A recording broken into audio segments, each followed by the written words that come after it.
বন্ধুরা, আমাদের মধ্যে অনেকেই প্রত্যেক দিন বাড়িতে বা মন্দিরে দেবদেবীর পূজা করে থাকে। আমরা প্রত্যেকেই আশা রাখি যে আমাদের পূজা যেন সার্থক হয়, দেবদেবীর আশীর্বাদ যাতে আমাদের উপর বর্ষিত হয়। কিন্তু বন্ধুরা, প্রায়ই অনেককে বলতে শোনা যায় যে আমি এত পূজা পাঠ করি কিন্তু ঘরে কোনো উন্নতি নেই, আমি পূজার পরিপূর্ণ ফল পাই না। কেন এমনটা হয়, এই বিষয়টি কখনো কি একবার ভেবে দেখেছেন? বন্ধুরা, আজ এই ভিডিওর মাধ্যমে আমরা এর কারণ ব্যাখ্যা করতে যাচ্ছি। আসলে জেনে বুঝে কিছু মানুষ পুজোর সময় এমন অনেক ভুল করে থাকেন যার কারণে পুজোর ফল তেমন পান না, বা বলা যেতে পারে অনেক সময় অসম্পূর্ণ থেকে যায়। এমতো অবস্থায় ভুল পদ্ধতি এবং ভুল নিয়মে পূজা করলে বিরূপ প্রভাব পড়তে পারে। আসুন জেনে নিই যে বাড়ি বা মন্দিরে পুজো করার সঠিক নিয়ম কী। বন্ধুরা, ভিডিওটি মনোযোগ সহকারে দেখুন, অনেক নতুন কিছু জানতে পারবেন যা নিঃসন্দেহে আপনার পূজার ফল পেতে সাহায্য করবে। নমস্কার দর্শক বন্ধুরা, অমৃত কথা এই চ্যানেলে জানায় আপনাদের সুস্বাগতম। ভারতীয় দর্শন, শাস্ত্র এবং বিভিন্ন দেবদেবীর পূজা অর্চনা পদ্ধতি এই চ্যানেলের মূল আলোচনার বিষয়বস্তু। বন্ধুরা, সবার প্রথমে যে বিষয়ের কথা বলবো তা হলো, কোনো দেবী বা দেবতার পুজো করার আগে অবশ্যই স্নান করা উচিত।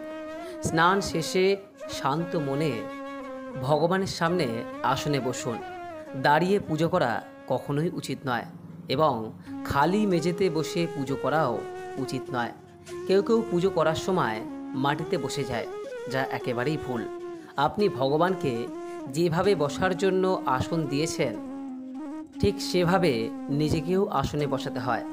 শাস্ত্রপাঠ এবং কুশের আসনকে পূজার জন্য সবথেকে শুভ বলে গণ্য করা হয়। দ্বিতীয়ত বন্ধুরা, মনে রাখবেন পুজোর স্থান যেন ঘরের মেঝে থেকে একটু উপরে থাকে, কারণ ঈশ্বর অতুলনীয় এবং মহান, তাই তাকে আপনার সমকক্ষে রেখে পুজো করা কখনোই উচিত নয়। পূজার জন্য একটি চৌকি বা মেঝে থেকে উঁচু স্থানে ঈশ্বরকে স্থাপন করুন।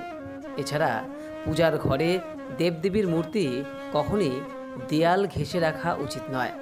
পুজো করার সময় আপনার মুখ কেবল উত্তর বা পূর্ব দিকে হওয়া উচিত।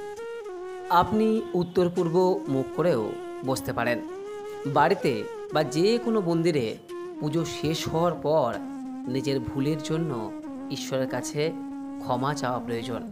এর মাধ্যমে ঈশ্বর আপনার জ্ঞাতসারে বা অজান্তে করা ভুলগুলি ক্ষমা করে দেন এবং আশীর্বাদ প্রদান করেন।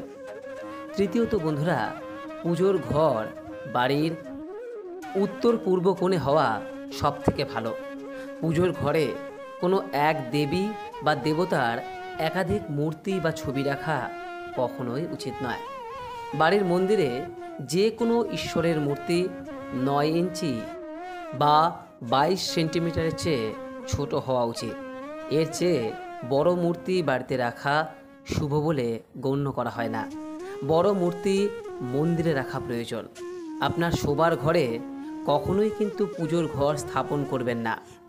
আর যদি কোনো উপায় না থাকে, তখন সেক্ষেত্রে পূজার ঘরটি বা পূজার স্থানটি আপনি রাতে পর্দা দিয়ে ঢেকে রাখুন। পুজোর ঘরে ব্যবহৃত সমস্ত জিনিস, যেমন শঙ্খ, ঘণ্টা, প্রসাদের পাত্র, প্রদীপ, শিবলিঙ্গ এবং ভগবান শালগ্রাম পরিষ্কার কাপড়ের ওপর রাখা প্রয়োজন। আপনি যদি এটি না করেন, তবে আপনি প্রতিদিন পুজো করার পরেও আশানুরূপ ফল নাও পেতে পারেন। চতুর্থত বন্ধুরা, প্রায় মানুষ পুজো করার সময় শুধু ধূপ জ্বালায়। এটি কিন্তু ভুল।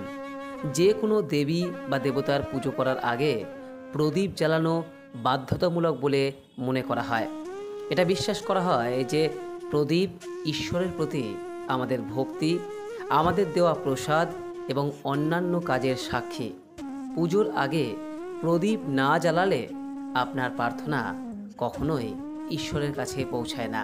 তাই পুজোর আগে সর্বদা প্রদীপ জ্বালানো উচিত। পঞ্চমত, আপনার মন্দির বা পুজো ঘরে কখনোই নগ্ন কোনো প্রকার মূর্তি রাখবেন না। দেবী দেবতাদের পোশাক পরিয়ে রাখুন। আজকাল বাজারে দেবদেবীর পোশাক কিনতে পাওয়া যায়, আপনি চাইলে বাজার থেকে কিনতে পারেন।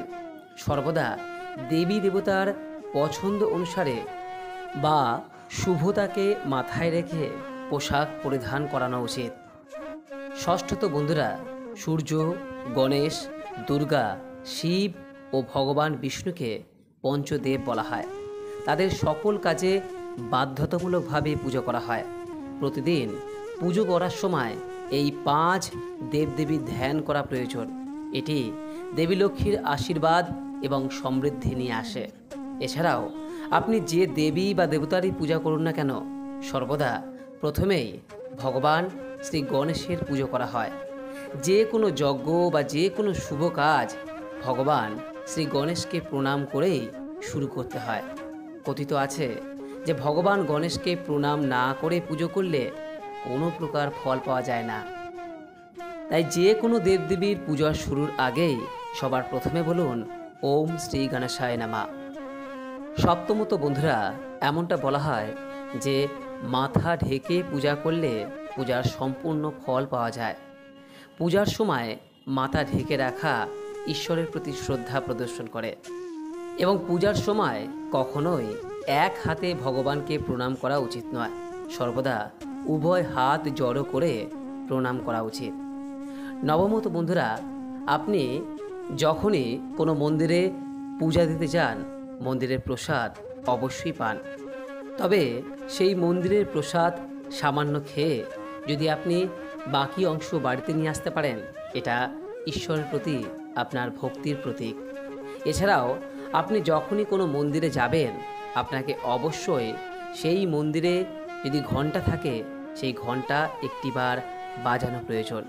এটি বিশ্বাস করা হয় যে ঘণ্টা বাজানোর মাধ্যমে আপনার বার্তা সরাসরি ঈশ্বরের কাছে পৌঁছে যায়। বাড়িতে পুজো করার সময়ও কিন্তু শঙ্খ, ঘণ্টা বাজানো গুরুত্বপূর্ণ বলে গণ্য করা হয়। এতে ঘরে পজিটিভ এনার্জি আসে। দশমত, সর্বদা মনে রাখবেন একটি প্রদীপ দিয়ে আরেকটি প্রদীপ জ্বালানো কখনোই উচিত নয়। শাস্ত্র মতে যে ব্যক্তি প্রদীপ দিয়ে প্রদীপ জ্বালায় সে চিরকাল রোগী থাকে। শাস্ত্রে বলা হয়েছে স্নান করার পরই ভগবানকে অর্পণ করার জন্য ফুল তুলে নিতে হয়। একাদশ বিষয়টি হলো বাড়িতে বা মন্দিরে পুজোর সময় ভগবানের আরতি করার সময় ভগবান বিষ্ণুর সামনে 12 বার, সূর্যদেবের সামনে 7 বার, দেবী দুর্গার সামনে 9 বার, ভগবান শিবের সামনে 11 বার এবং ভগবান গণেশের সামনে 4 বার ঘোরাতে হয়। এতে পূজার সর্বাত্মক ইতিবাচক ফল পাওয়া যায়। যে কোনো মন্ত্র জপ করার পর আসনের নিচের মাটি স্পর্শ করে চোখে লাগানো প্রয়োজন। এর মাধ্যমে আপনি জপের পূর্ণ ফল পাবেন। 12 নম্বর বিষয় হলো, যদি আপনি একটি নির্দিষ্ট উদ্দেশ্যে কোনো পূজা অনুষ্ঠান করার সংকল্প করে থাকেন, তাহলে আপনার সংকল্প পূরণে বেশি সময় ব্যয় করা উচিত নয়। আপনি যদি কোথাও কাউকে দান করার প্রতিশ্রুতি দিয়ে থাকেন, তবে যত তাড়াতাড়ি সম্ভব তা সম্পন্ন করা উচিত। সংকল্প পূরণে বিলম্বের কারণে পূজার সম্পূর্ণ সুবিধা পাওয়া যায় না। 13তম বিষয় হলো, যে কোনো জিনিস দান করা বা কাউকে দক্ষিণা দেওয়ার সময় সর্বদা ডান হাতে দেওয়া উচিত। একাদশী, অমাবস্যা, কৃষ্ণ চতুর্দশী, পূর্ণিমা এবং শ্রাদ্ধের দিনে কখনোই চুল, দাড়ি, নখ কামানো উচিত নয়। 14 নম্বর বিষয় হলো, পূজা বা অন্যান্য ধর্মীয় কাজে ব্যবহারের জন্য সমস্ত হিন্দু বাড়িতে গঙ্গা জল অবশ্যই রাখা হয়। কিন্তু আপনি কি জানেন যে প্লাস্টিকের বোতলে বা অ্যালুমিনিয়াম বা লোহার মতো অশুদ্ধ ধাতু দিয়ে তৈরি কোনো পাত্রে গঙ্গার জল রাখা কখনোই উচিত নয়। তামার পাত্রে গঙ্গা জল রাখা সবথেকে উত্তম। 15 নম্বর বিষয় হলো, যদি আপনি মন্দিরে পূজা করতে যাচ্ছেন, তবে আপনার বাড়ি থেকে একটি পাত্রে জল নিয়ে যাওয়া উচিত।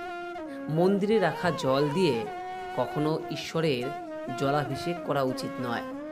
যখনই আপনি জল নিবেদন করে মন্দির থেকে ফিরে আসবেন তখন আপনাকে খেয়াল রাখতে হবে যে পাত্রটি আপনি পূজার জন্য নিয়ে গেছেন সেটি সম্পূর্ণ খালি অবস্থায় বাড়িতে নিয়ে আসবেন না। তাতে সামান্য জল, ফুল বা মন্দিরের প্রসাদ নিয়ে যদি বাড়িতে ফিরে আসেন তাহলে শুভ ফল পাওয়া যায়। বন্ধুরা, আপনি কি পুজো করার সময় এই বিষয়গুলি মেনে চলেন? নিজের কমেন্ট বক্সে অবশ্যই আপনার মূল্যবান মতামত জানাবেন। আশা করি দর্শক বন্ধুরা এই ভিডিও থেকে সমৃদ্ধ হয়েছে। ভালো লাগলে লাইক করবেন, শেয়ার করবেন। সকলে ভালো থাকুন, সুস্থ থাকুন এই কামনা করে আজকের মতো ভিডিওটি এখানেই শেষ করলাম। নমস্কার, ধন্যবাদ। ঈশ্বর আপনার মঙ্গল করুক।